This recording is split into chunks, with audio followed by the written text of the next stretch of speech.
మామూలుగా స్పైడర్స్ చాలా చిన్నవిగా ఉంటాయని మనం అనుకుంటాం, కానీ ఇందులో పెద్దవి కూడా ఉంటాయి. ఎక్కువ టెంపరేచర్ ఉండే ప్రాంతాలలో పక్షులను తినే స్పైడర్స్ కూడా ఉంటాయి. వీటిని బర్డ్ ఈటింగ్ స్పైడర్స్ అని అంటారు. దీని పేరు గోలియత్ బర్డ్ ఈటింగ్ స్పైడర్. ఇది ఎక్కువగా సౌత్ అమెరికాలో కనిపిస్తుంది. ఇవి చెట్టు కొమ్మలు లేదా తొర్రల్లో గూడాలుకుంటాయి. వీటి వెబ్ చాలా దృఢంగా ఉంటుంది. ఈ వెబ్ లో చిక్కుకున్న పక్షులు దీని నుండి తప్పించుకోలేవు.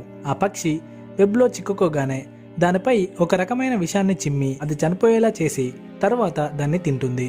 స్పైడర్స్లలో కొన్ని బ్రౌన్ రెక్లూజ్ మరియు బ్లాక్ విడో, బ్రౌన్ విడో అనే జాతికి చెందిన స్పైడర్స్ మనుషులకు కూడా హాని చేస్తాయి. అయితే వూల్ స్పైడర్ అనే జాతికి చెందిన సాలీడు కాటుకు మనిషి కూడా చనిపోతాడు.